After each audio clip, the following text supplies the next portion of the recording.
naluri dan ilmu adalah satu keterkaitan di mana kita selalu belajar tentang apa yang kita inginkan dan apa yang sudah terjadi. Jadi pengetahuan itu berada di tempo dulu atau bahkan inovasi, bahkan rencana inovasi yang akan didapatkan atau masuk ke telinga dan pengetahuan kita sebagai manusia.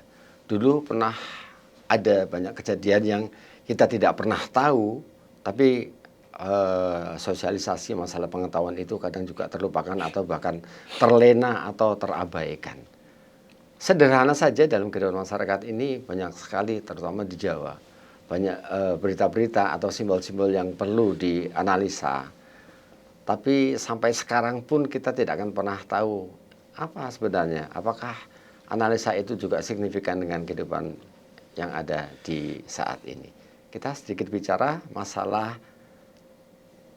pamali.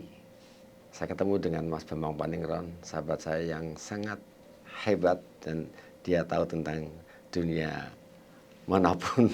Selamat ketemu Mas Bambang. Selamat ketemu. Senang banget. Kita udah lama banget nggak ketemu kayaknya ya. 10 tahun gitu. 12. Oh, 12. 12. Yo, aku wani 11. Situ. Malah nyang-nyangan itu.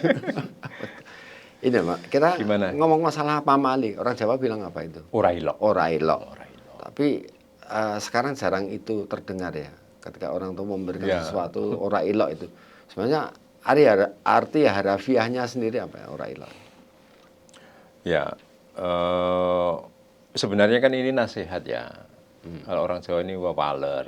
Wawaler itu nasihat yang dikemas oleh leluhur-leluhur kita dulu dengan sanepan, dengan simbol yang kalau dilihat sekarang itu sudah tidak lagi cun, nggak gaduk, nggak matching ya. Ya, ini maksudnya apa ya ini kok ada istilah-istilah yang ketika disampaikan ke generasi yang sekarang ini mereka pasti bingung. Tidak boleh apa, kalau makan harus dihabiskan, nanti ayamnya mati. Hubungannya apa? Ya. Atau mereka terlalu banyak menggunakan logika anak-anak sekarang itu? Sebenarnya semua pakai logika, cuma cara mengemasnya yang berbeda.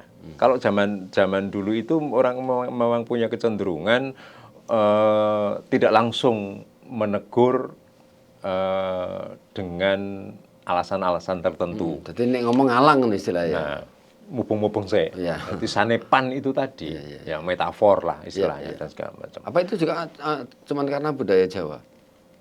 Bisa jadi. Makanya orang Jawa itu berbahaya. Ya. Karena yang tersurat itu kadang-kadang lebih terbaca daripada yang tersirat. Padahal orang Jawa itu tersiratnya lebih kuat seharusnya. Nah, tersirat itu kan simbol-simbol itu tadi yang kadang-kadang kalau sekarang ini sudah susah atau tidak mudah untuk memahami.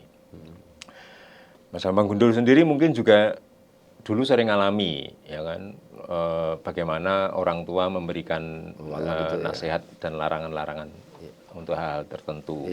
Tapi jarang sekali kemudian itu dijelaskan kenapa memakai kalimat atau simbol-simbol seperti itu. Cuman menerima statement itu dan menerima gitu saja ya. Betul. Nah, misalnya ojo nyapu bengi-bengi, nek bengi ojo nyapu. Nek bengi ojo nyapu. Hubungannya apa itu kalau malam tidak boleh menyapu? Nah, setelah kemudian ada ilmu tafsir tentang sanepan-sanepan itu tadi. Oh ya, malam hari itu memang saatnya untuk istirahat. Saatnya untuk tidur, bukan untuk bekerja. Kalau bayangkan dulu nyapu itu kan entah nyapu latar atau nyapu di dalam rumah. Dulu orang dulu itu halaman rumahnya itu mungkin sak lapangan sepak bola. Iya, betul. Jembar ya kan? gitu ya. Jadi butuh waktu lama, capek dan segala macam. Tapi ada analisa yang mengatakan dulu kalau nyapu malam-malam, kuwi maring nyendet rezeki gitu loh. Orang bilang ya, gitu jadi kan, gitu. Yang namanya wawaler dengan sanepan itu selalu ada seakan-akan itu menakut-nakuti. Iya. Jadi kowe aja ngene engko mundak ngene. Sebenarnya orang tua itu mengengker kita juga ya. Betul. Ketika mengengker dan itu muncul sebuah Betul. image. Dan Nah. ini ternyata juga bukan hanya ada di Jawa. Ya, sebenarnya hampir semua entitas budaya, ya, saya tidak bisa menyebut satu persatu, tapi pernah ada contoh di luar. Ya, ada sebuah wilayah yang mereka pada jam-jam tertentu, pada bulan-bulan tertentu, itu ada orang yang memang sengaja menakut-nakuti anak-anak dengan pakaian buto dan segala macam itu. Nah, itu kalau udah sore, mereka bawa obor gitu, jalan-jalan di kampung-kampung gitu. Dan anak-anak ketakutan. Nah, kemudian sempat saya tanyakan, kenapa begitu? Kenapa fungsinya untuk nakut-nakutin anak-anak? Biar dia tidak dulan setelah maghrib. Iya. Dan pulang kalau ini ke rumah. dilakukan berarti nggak berfungsi ya?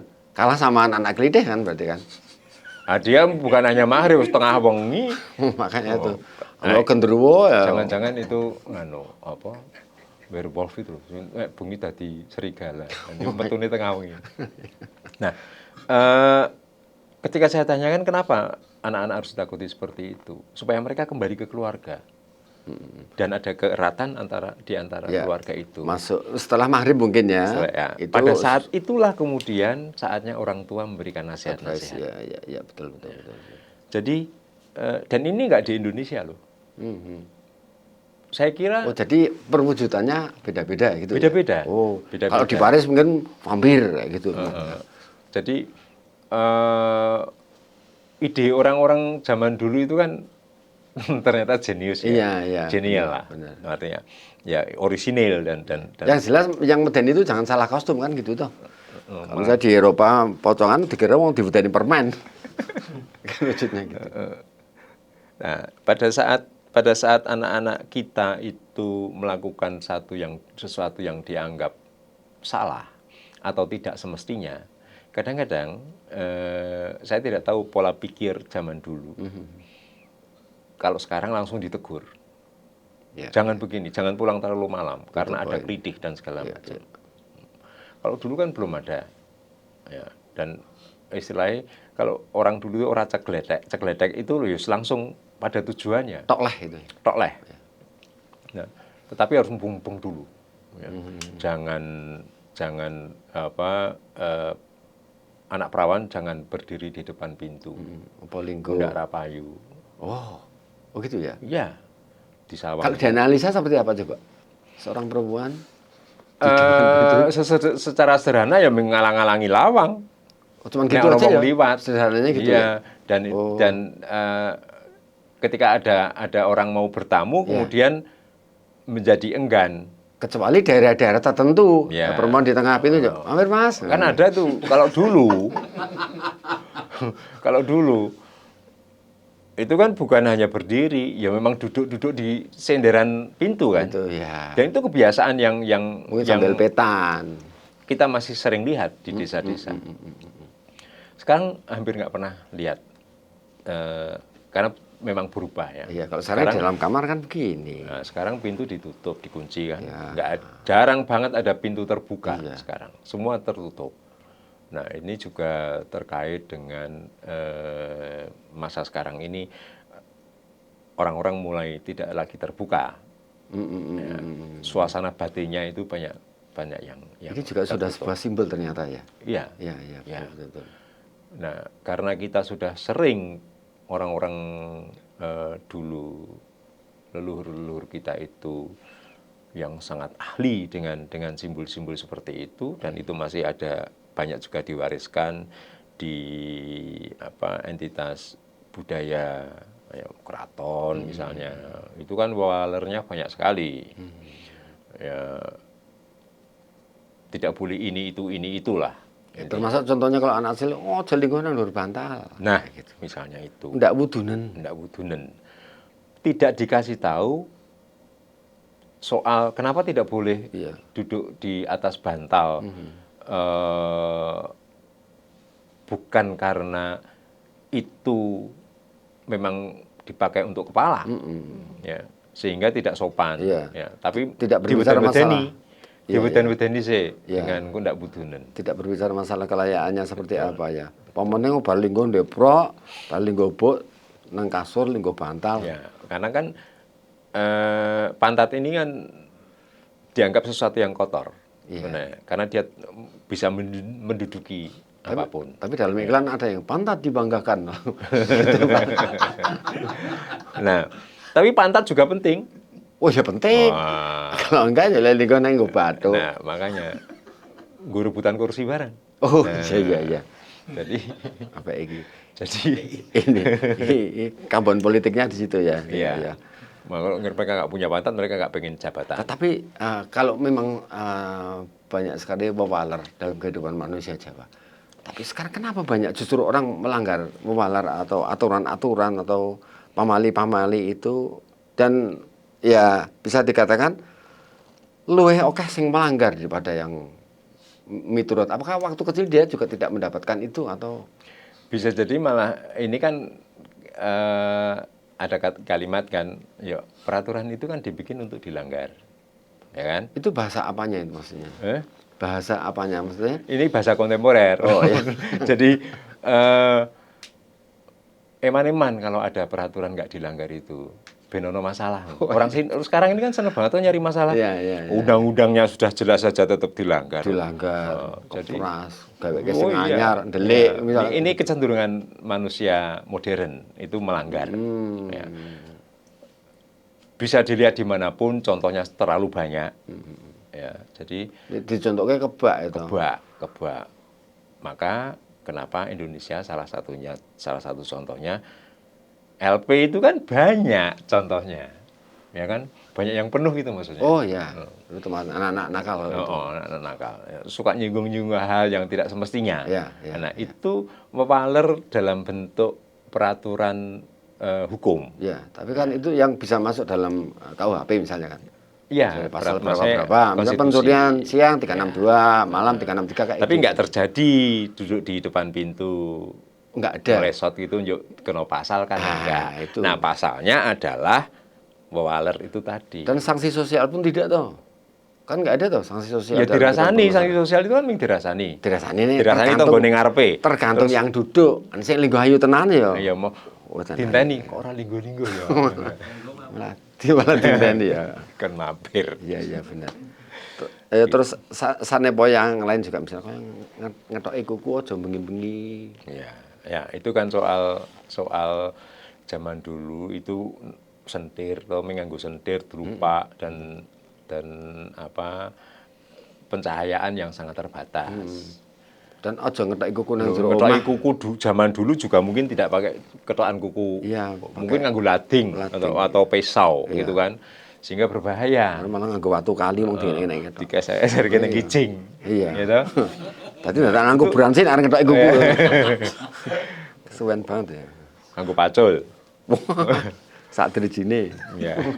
Jadi ini logika sekarang ya, logika sekarang. Tapi zaman dulu bisa jadi ada hal-hal yang lain yang kita tidak tahu, yang bersifat metafisik dan segala macam. Karena pengalaman leluhur-leluhur kita itu kan kompleks. Ya.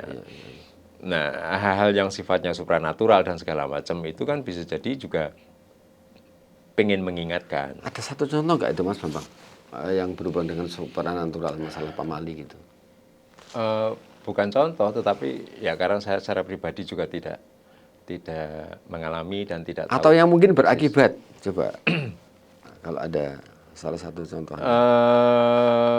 Persisnya sebenarnya bukan contoh yang real, maksudnya hanya cerita ya. Maksudnya ada seseorang yang melakukan sesuatu, kemudian diingatkan. Nah, yang mengingatkan siapa kan kita nggak tahu. Misalnya dulu pernah kita singgung bahwa kita itu sebenarnya punya saudara-saudara yang tidak kelihatan, yang berfungsi, mereka bertugas untuk mengingatkan. Bertugas di luar negeri maksudnya? Bertugas di luar negeri? Bukan, di lingkungan kita ini. Itu Itu ini yang pakai sorban ini. Jadi misalnya itu menggok nenggon sing jenes ada wisiknya. Ojo rene. Ojo golek sing larang. Golek sing sebelah kono. Jadi hal-hal kayak itu kadang-kadang kita nggak kerasa ya, bahwa itu sebenarnya sebuah peringatan. Kemudian ada juga yang saya alami kalau ini ya, ada tiba-tiba ada suara kamu segera pulang karena waktu itu kebetulan ibu saya sedang sakit. Kemudian suaranya dan tumus itu ya? Iya, aku harus pamit Mulyo. Lari saya pulang. Posisi saya jaraknya sekitar 5 kilo. Wah, sampai ke rumah tak kebek gitu, setengah jam kemudian beliau situ. Bayangkan kalau nggak ada suara itu, saya nggak menangi. Iya, betul. Jadi saya sempat mendoakan dan segala macam. Dan itu peristiwa luar biasa untuk saya. Iya. Nah, tidak bisa diulangi yang jelas. Nggak bisa diulangi, sudah nggak ada. Ya. Masa golek ibu anyar. Nah, tapi maksudnya begini, yang namanya urailo, sanepan, penuh dengan sanepan, waler dan segala macam itu mau tidak mau itu masih berjalan sampai sekarang. Cuma kepekaan kita saja yang kemudian menjadi semakin tumpul. Karena dunia yang sudah sangat materialistik dan segala macam. Kita tidak lagi cukup punya kemampuan untuk ngasah kepekaan. Godaannya terlalu besar. Betul. Bendino ki meng doyak pinjol bae misalnya. Urusan pinjol ini rampung-rampung. Orang melu utangnya melu nyaur itu. Terus jangan berpikir pinjol ki sanepane apa ya, jangan. Itu dunia fisik banget ya. Fisik banget ya. Terus keinginan orang tua sebenarnya kalau kita melihat dulu dan sekarang pasti ada perbedaannya ketika ada satu inovasi, terus ada banyak gangguan anak dengan kesibukannya sendiri-sendiri. Terus bagaimana harus mengutarakan sesuatu yang bersifat pamali itu kan juga tidak akan pernah bisa. Iya, karena dunia sudah berubah. Ya. Apa digawe kayak anyar harus pamali baru. Semua itu kan nut ing zamane. Selalu mengikuti perubahan zamannya. Ketika zaman sekarang ini kita memakai cara-cara seperti itu, anaknya bukannya paham malah bingung. Nah sekarang langsung dinasehati, dimarahin aja tetap ora dong. Iya, bebal. Ya. Betul. Jadi betapa sulitnya orang-orang tua zaman sekarang ini, ya. Dan akan lebih sulit lagi anak-anak kita nantinya ketika menghadapi zamannya, ketika sudah berkeluarga dan seterusnya. Karena tantangannya kemudian berubah lagi. Mungkin tidak itu bisa menjadi sebuah siklus tradisi itu. Nah, kalau ngomong siklus itu sesuatu yang harus ada peristiwa besar untuk bisa merubah tatanan ini kan, dan kemudian balik lagi. Kalau ngomong cokro manggilingan, suatu saat nanti dunia akan kembali pada masanya, pada masa seperti model pakaian mungkin tertentu, masih bisa. Ya, meskipun tidak sama. Ini kan ramalan. Ya, Pak. Ramalan itu boleh percaya, boleh tidak. Ya, tapi banyak yang mengatakan seperti itu. Nah, perubahan itu adalah suatu yang niscaya, pasti terjadi. Apa yang sekarang ini terjadi itu pasti berubah dalam sekian detik. Asap ini berubah terus kan. Rasa balik Ini dalamnya tidak bisa menirukan dalam bentuk asap yang tadi. Ini dalamnya jin baru masak, kemudian saya ini. Jadi dulu pernah begini ya. Kita merasa misalnya dunia pendidikan itu maju karena dijajah Belanda misalnya gitu kan. Dari High S sampai AMS misalnya gitu kan. Orang bisa belajar dan bisa mendapatkan pengetahuan sekaligus kebudayaan atau mungkin termasuk table manner misalnya gitu. Nah sekarang anak-anak itu sedikit mengabaikan masalah budaya dan tradisi baik, mangan cigang, mangan kecap dan sebagainya. Terus saya kadang berpikir, apa perlu penjajah outsourcing ya? Maksudnya biar kita bisa lebih tertib lagi. Jadi kontrol itu dari luar gitu loh, sama. Ya, sebenarnya tetap nggak bisa kalau kontrol dari luar, karena yang punya kan kita sendiri. Banyak hal gini, kita dalam konteks ini kita nggak bisa menyebut Indonesia. Dalam konteks ini kita hanya bisa menyebut suku bangsa. Karena setiap suku itu punya wewalernya sendiri-sendiri. Ada wilayah yang kalau makan ya harus jegang. Ya kan? Di sini jelas nggak sopan. Nggak sopan. Kecap lagi kan? Kecap, apalagi ada wilayah lain kalau makan harus kecap. Wih, apa ini? Jadi kalau makan biar terkesan enak. Ya. Mungkin lebih menghormati yang punya nyurup rumah. pot- Semakin keras kecapnya, semakin menghormati. Ben gendang nambah. Jadi kok Iki enak banget. Kayak tanduk, Mas. jadi kok kudanil makan semongko wae lho. Serop. Loh, ada wilayah yang kemudian kalau makan bakso atau makan mie itu pada saat nyedotnya, pada saat makannya, Ya. itu harus diseruput serop gitu. Ya, itu cerita bapak saya jadi ketemu dengan orang Mesir gitu. Ya. Waktu minum, semeter mesti serot. Udah gitu. Gelasnya ngatur. Jadi banyak hal yang terkait dengan budaya itu memang tidak semuanya sama, beda-beda.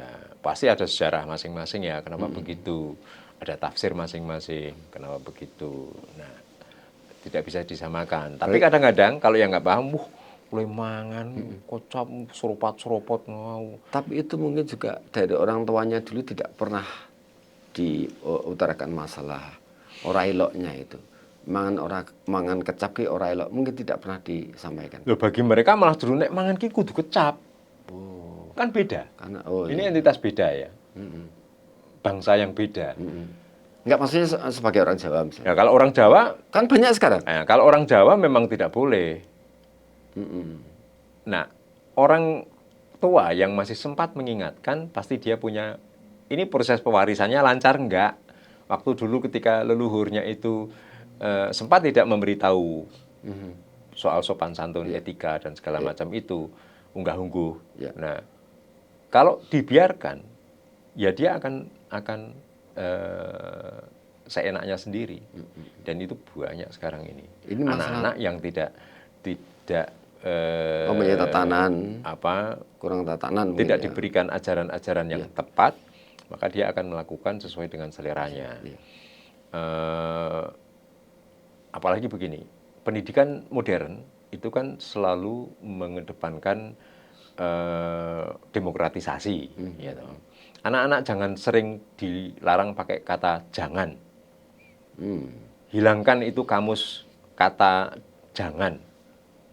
Nah, semakin dia dilarang, maka dia semakin akan kemudian terbatasi. Eksplorasi di dalam pemikirannya juga akan kemudian terbatas. Kemudian takut melakukan kesalahan.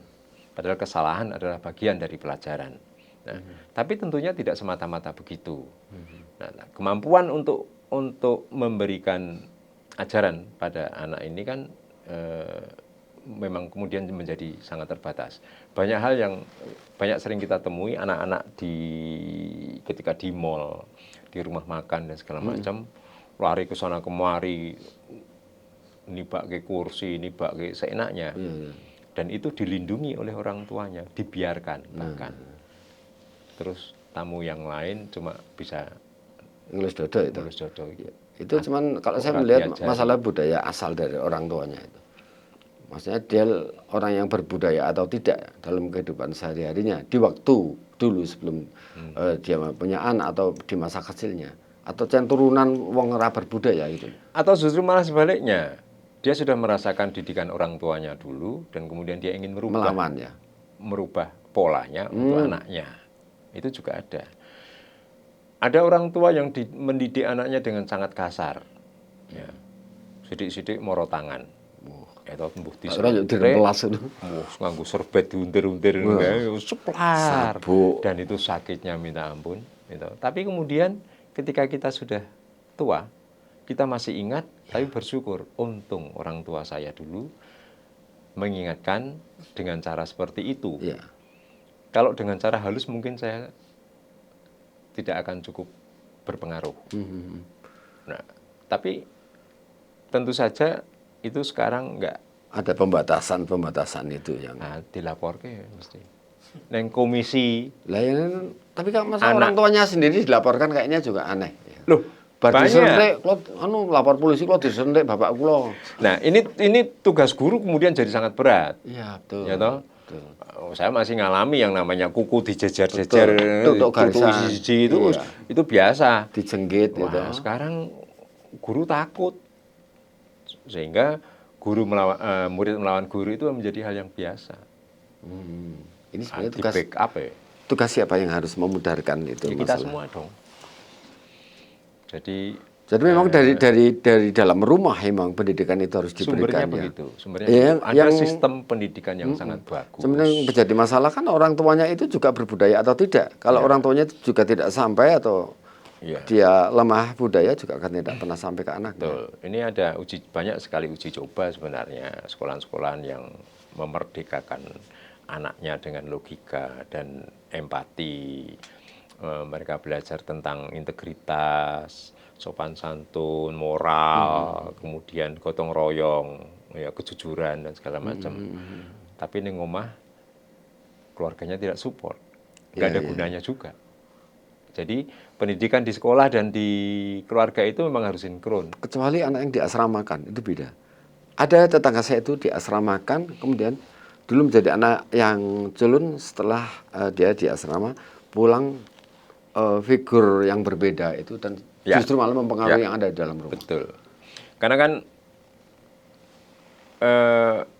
seseorang itu kan pribadi mandiri yang sebenarnya sedang mencari, yang kadang-kadang dia tidak temukan di keluarga. Di keluarga dia bisa menjadi sangat culun dan tidak bisa ngapa-ngapain karena pengaruh dari orang tua atau kakak adiknya. Tapi begitu di luar dia bisa mengekspresikan kepribadiannya lebih terbuka. Nah ini yang kemudian sering banget kita lihat. Bocah ini nek neng jobo bisa nggak karu-karuan ekspresinya. Begitu di rumah nggak ada ekspresinya. Nah, soal salah benar itu relatif, tapi itu yang terjadi. Tapi itu bukan nyindir saya, bukan ya? Sidik, Mas. Nek karo bapak wis ning omah manut. Iya, betul. Tekan jobo, waduh. Buka botol sini. Sopo? Buka botol kecap ning botol kecap. Mabuk kecap. Ya, kadang-kadang begitu dari aplikasi dalam rumah dan luar itu karena ini beda dimensi ya. Di luar kita ketemu dengan habitat yang lain, tapi yang jadi masalah ketika anak itu tidak kuat menjadi anak yang nakal dan sembarangan munculnya anak sekarang kan gitu. Maka sebenarnya tidak bisa menjadi ukuran. Kadang-kadang ketika ada suatu peristiwa, entah itu kriminal atau apa, kemudian mencari komentar dari tetangga atau keluarga. Dia di rumah itu orang yang sopan, dia santun, ngomongnya halus, sering membantu orang tua kampung dan segala macam. Gak bisa. Itu bukan satu hal yang bisa menjadi patokan. Dia seorang yang alim, sholat 5 waktu dan segala macam. Di luar kita nggak tahu sama sekali. Betul. Ya kembali ke lingkungan dan kekuatan wadah kita juga untuk bisa menerima semua pengetahuan dari luar. Ya, yang saya sampaikan ini hanya sekedar melihat melihat, mengalami dan seterusnya. Ini bukan sebuah ilmu yang untuk komparasi lah, sedikit komparasi. Ini kan sebuah bagaimana kita mengapresiasi, melihat lebih jelas soal fenomena seperti itu dan saya kira itu akan terus terjadi dengan tantangan-tantangan yang berbeda untuk setiap generasinya. Kita bahkan nggak tahu anak EDW soal dadi ini kaya ngopo, akan apa yang akan mereka hadapi.